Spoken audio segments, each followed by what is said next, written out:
Hello, my dear students, and welcome back. I know your board exams are just around the corner, and a lot of you have been telling me that this chapter, International Organizations, feels a little heavy, right? But don't you worry at all. In the next few minutes, we're going to break it all down, make it super simple, and you'll be able to answer any question from it with full confidence. So, let's get started by looking at our plan for today. So here's our game plan. First, we'll ask why. Why do we even need these global teams? Then we'll get to know the big one, the United Nations. After that, we'll look at why it needs a serious update, where India's dream of getting a permanent seat fits in, and how the UN even works in a world with just one superpower.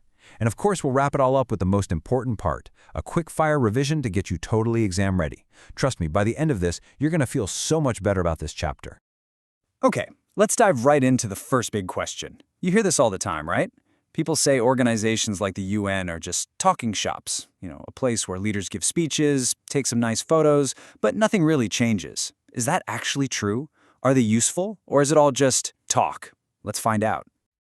I mean, when we see really tragic and powerful images, like this one from the Lebanon crisis back in 2006, it's so easy to feel frustrated and think, what is the point of the UN if it can't even stop wars? And you know what? That's a completely fair question to ask. In fact, it's the perfect place for us to start our discussion today. To answer that question, I just love this quote from Shashi Tharoor. What he's saying is really simple, but so powerful. Isn't it just better for countries to argue with words in a big hall rather than with bombs and guns on a battlefield? That's the whole idea. You might have heard the famous saying, jaw is better than war. A little bit of talking, even if it feels slow and boring, is always better than fighting. So here's an easy way to think about it. Imagine an international organization is like a giant class representative council, but for the whole world. Its main job is to help countries sort out their arguments without fighting, to team up on huge challenges that no single country can solve, like climate change or a pandemic, and to create a common set of rules so everyone plays fair. Without that, it would just be complete chaos, Beta. And that brings us to the biggest global team of them all, the United Nations. It's really the world's most ambitious attempt to get every single country to sit down in one room and actually try to solve our shared problems together. The UN wasn't just created out of nowhere. It was born from the terrible tragedy of the Second World War. The world saw so much destruction that leaders got together and said, never again. They knew the first try, something called the League of Nations, had completely failed to stop the war. So on October 24, 1945, the United Nations was officially born with one main mission, to do a much better job of keeping peace in the world. Whoa, okay, now look at this chart. I know, it looks so complicated, right? So many boxes, so many arrows, but please, just take a deep breath and do not get scared. For your exam, you absolutely do not need to memorize all of this. We're just going to zoom in on the two parts that you really need to know. So let's make all of that simple. For your exam, just remember these two main bodies. First, you have the General Assembly. Think of it like a world parliament. Every country, big or small, gets one equal vote. Then you have the Security Council. Now this one is the real powerhouse. It's a much smaller group that makes the huge decisions on war and peace. It has 15 members in total, but as we're about to see, it's the 5 permanent members who hold all the real power. And now we get to the main issue of this chapter. See, the UN was created back in 1945, but just think about it for a second. Is a structure that was designed for the world of 1945 still good enough for the world we live in today? That is the big central question we need to explore. Just think about how much the world has changed since your grandparents' time. The Soviet Union, one of the original big powers, doesn't even exist anymore. The USA became the world's only superpower, and most importantly, new economic giants like China and, of course, our own country, India, have become major players on the world stage. The entire global power balance has totally shifted. Now, this brings us to the most controversial part of all, the veto power. Beta, please pay close attention here. This is a guaranteed exam topic. The veto is like a special super no card. Only the 5 permanent members, that's the US, UK, France, Russia, and China, get to have one. This means that even if all 14 other members of the Security Council vote yes on something, if just one of these 5 says no, the whole decision is blocked. It's a crazy amount of power. So, any guesses who has used this super no card the most? Just take a look at this chart. As you can see, it's the old USSR, now Russia, by a huge margin, and the USA is second.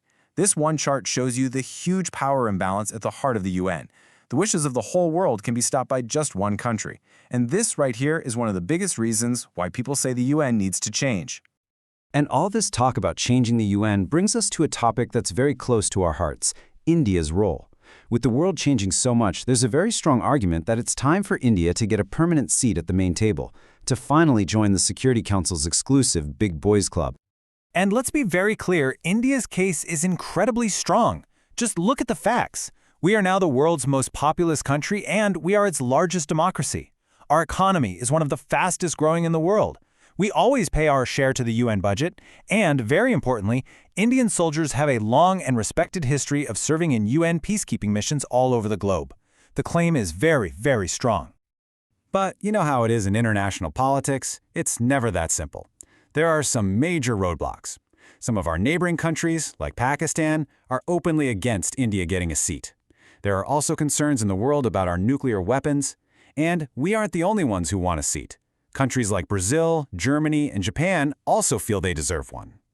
Plus, there's a very fair point that entire continents like Africa and South America have no permanent voice at all.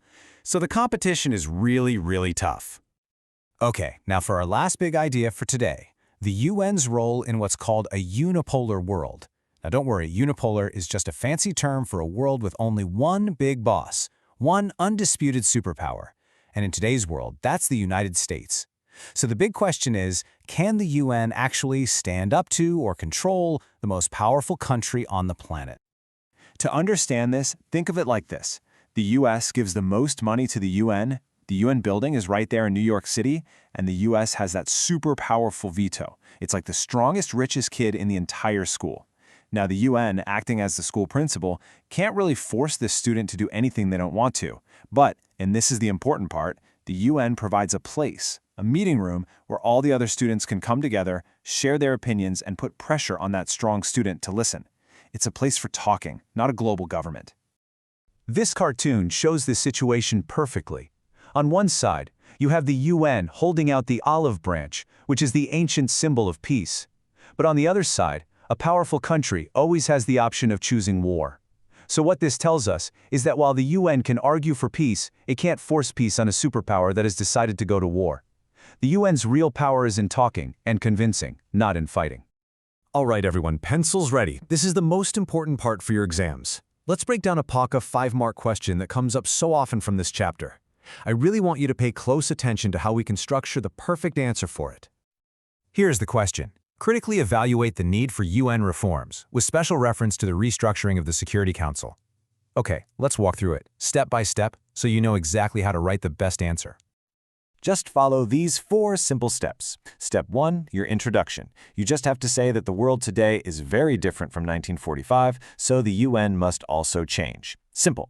Step 2, your first main paragraph. Talk about the problems with the Security Council, how it doesn't represent the world properly anymore, and the unfairness of the veto power. Step 3, your second main paragraph. Talk about the arguments over who the new member should be and why it's so hard for everyone to agree. And finally, your conclusion. You should mention India's strong case and finish by saying that even though changing the UN is very difficult, it is absolutely necessary for it to stay important in the world. See? So simple. So my dear students, let's just end with this one final thought. Is the UN perfect? No, of course not. It has a lot of flaws. But is it necessary? 100% yes. The UN is an imperfect organization trying its best to work in an imperfect world. But without it, our world would definitely be a much more chaotic and dangerous place. And that is the most important thing to remember. All the very best for your exams. I know you are all going to do great.